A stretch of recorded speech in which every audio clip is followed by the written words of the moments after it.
So hi friends ఈరోజు ఒక breaking news అండి. బ్రేకింగ్ న్యూస్తో పాటు అందరినీ కూడా చాలా బాధ పెట్టిన న్యూస్ అండి. సో దుబాయ్లో ఇద్దరు తెలుగు వాళ్ళని చంపేశారు.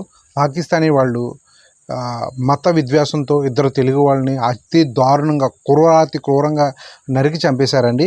సో దుబాయ్లో మోడర్న్ ఇంటర్నేషనల్ బేకరీ అని ఒక బేకరీలో మా కొందరు తెలుగు వాళ్ళు, కొందరు పాకిస్తానీ వాళ్ళు ఆ కంపెనీలో పనిచేస్తున్నారు.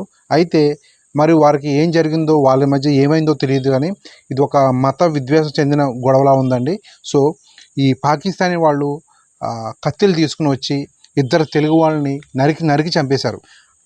క్రూరంగా చాలా ఊహించడానికి కూడా చాలా దారుణంగా నరికి చంపేశారండి. ఒక వ్యక్తి నీళ్లు తాగుతుంటే మెడ పట్టుకుని వస్తారంట. ఇంకొక వ్యక్తి పారిపోతున్న క్రమంలో అతన్ని కింద పడిపోతే అతన్ని నరికి చంపేశారండి. ఎంత దారుణంగా నరికి చంపేశారంటే కడుపులో ఉన్న పేగులు కూడా బయటకు వచ్చేసాయంటండి. సో ఇంత దారుణంగా నరికి చంపేశారు వాళ్ళని. నిర్మల్ జిల్లా సోమ్కు చెందిన అష్టమ ప్రేమ్ సాగర్ అని ఒక వ్యక్తి, జగిత్యాల జిల్లా చెందిన శ్రీనివాస్ అని ఒక వ్యక్తి. సో ఇందులో ఒక వ్యక్తికి ఇద్దరు పిల్లలు ఉన్నారు. మరొక వ్యక్తికి కొత్తగా పెళ్ళైంది. మరొక వ్యక్తికి. వీళ్ళని క్రూరంగా దారుణంగా నరికి చంపేశారు దుబాయ్లో. సో ఆల్రెడీ ఇండియన్ టీవీలు కూడా డిస్ప్లే కూడా చేస్తున్నారు బ్రేకింగ్ న్యూస్ అని చెప్పి. సో ఈ వార్త నాకు తెలిసిన వెంటనే నేను మన గల్ఫ్ దేశాల కన్వీనర్ మందా భీమరెడ్డి గారికి నేను సమాచారాన్ని ఫార్వర్డ్ చేశాను.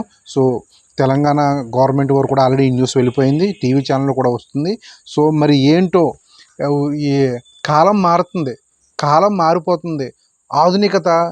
ఆధునికత మానవులు ఆధునికత అడాప్ట్ చేసుకుంటున్నారు, కానీ కొందరు ఈ మైండ్లు మారట్లేదండి.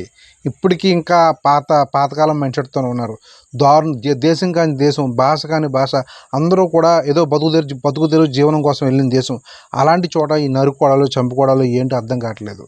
సో నిజంగా వాళ్ళ ఆత్మకి శాంతి చేకూరాలని కోరుకుందాం. సో మరొకరికి ఈ విధంగా జరగకూడదు.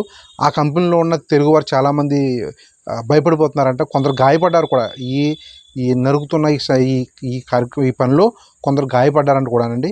సో ఇటువంటి పరిస్థితి ఎవరికి రాకూడదు. ఆ కుటుంబాలు ఎంతో విలపిస్తుంటాయి ఇప్పటికీ. సో జాగ్రత్తగా ఉండండి. గల్ఫ్ దేశాల్లో ఉన్న మన తెలుగు మిత్రులందరూ. మన నెక్స్ట్ షోలో మళ్ళీ కలుద్దాం. అంతవరకు బాయ్.